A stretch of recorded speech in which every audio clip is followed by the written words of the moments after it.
से कुछ ही देर पहले भारतीय रिजर्व बैंक ने पेटीएम पेमेंट्स बैंक को लेकर एक फ्रीक्वेंटली आस्क्ड क्वेश्चन की प्रेस रिलीज जारी की है। इस वीडियो के माध्यम से मेरी कोशिश रहेगी कि मैं आपको बहुत ही आसान शब्दों में समझा सकूं कि अगर आप पेटीएम पेमेंट्स बैंक या पेटीएम के यूजर हैं तो आपके सेविंग्स अकाउंट का, आपके वॉलेट का, आपके यूपीआई का या फास्टैग या एनसीएमसी कार्ड का क्या होगा। सबसे पहला और सबसे बड़ा सवाल, सेविंग्स अकाउंट अगर आपका पेटीएम पेमेंट्स बैंक के साथ में है, पहले जो डेट 29 फरवरी तक थी, आरबीआई ने अभी लेटेस्ट सर्कुलर के हिसाब से उस डेट को बढ़ाकर 15 मार्च कर दिया है।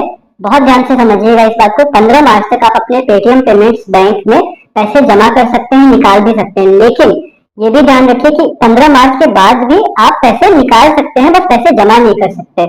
यानी कि 15 मार्च के बाद अगर आपके खाते में कुछ पैसे बचे भी रह गए हैं तो घबराने की बिल्कुल भी जरूरत नहीं है। आप उस अपने पैसे को निकाल सकते हैं डेबिट कार्ड के माध्यम से, ट्रांसफर के माध्यम से। एक चीज बहुत ज्यादा समझने की जरूरत है कि आप पेटीएम पेमेंट्स बैंक के अपने खाते में कोई भी नई धनराशि ट्रांसफर नहीं कर सकते।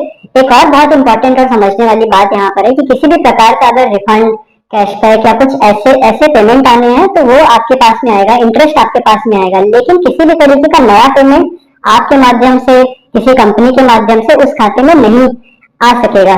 तो अगर आपका salary account Paytm payments bank के साथ है तो आपको अपना सैलरी अकाउंट बदलवाने की जरूरत है।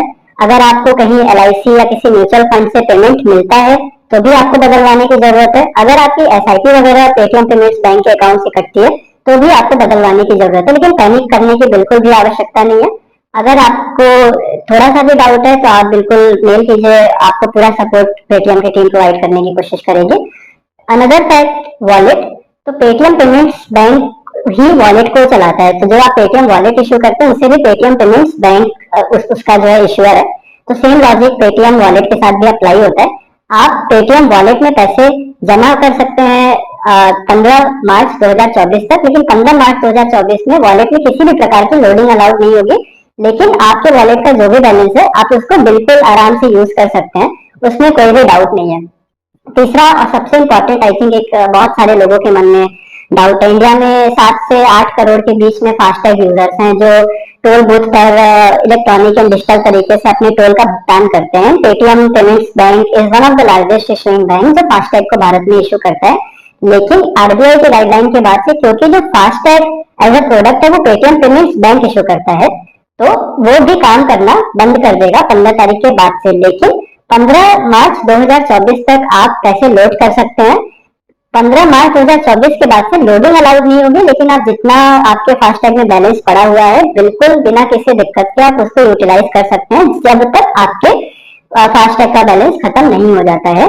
इसमें एक और बहुत समझने की बात है कि इन केस अगर आपने रिचार्ज नहीं किया हुआ है और आपका फास्टैग का बैलेंस एक्सपायर हो जाता है, उस केस में आपको नया फास्टैग लेने की जरूरत पड़ेगी। अभी 30 से 32 बैंक है हमारे भारत में जो फास्टैग इश्यू करते हैं, तो आप किसी भी नेशनलाइज बैंक से या किसी भी अदर प्लेटफॉर्म से फास्टैग एक नया फास्टैग लेने के लिए रिक्वेस्ट डाल सकते हैं। मैं इसलिए ये रिकमेंडेशन देना चाहूंगा क्योंकि फास्टैग आने में 7 से 10 दिन तक का समय लगता है। इनकेस अगर आपको सही समय पर फास्टैग नहीं मिला तो आपको कुछ परेशानियों का सामना करना पड़ सकता है। लेकिन एज आई सेड, अगर आपके पेटीएम फास्टैग में कुछ भी बैलेंस पड़ा हुआ है तो बिल्कुल भी घबराने की जरूरत नहीं है, आप उसको इस्तेमाल कर सकते हैं 15 मार्च 2024 के बाद में भी। उसके बाद में एनसीएमसी कार्ड, जो नेशनल कॉमन मोबिलिटी कार्ड है, उसको भी पेटीएम पेमेंट्स बैंक इशू करती है, जो कि आप मेट्रो में यूज कर सकते हैं, बसेस में यूज कर सकते हैं, जहां भी एनसीएमसी कार्ड एक्सेप्ट किया जाता है। क्योंकि वो पेटीएम पेमेंट्स बैंक इशू कर रहा है तो 15 मार्च 2024 के बाद उसमें भी किसी प्रकार की लोडिंग पेटीएम ऐप के माध्यम से या आपको मेट्रो के काउंटर से नहीं की जा सकेगी, लेकिन जो भी उसके अंदर बैलेंस है आप उसको यूटिलाइज कर सकते हो, उसमें किसी भी प्रकार का कोई भी रिस्ट्रिक्शन नहीं है।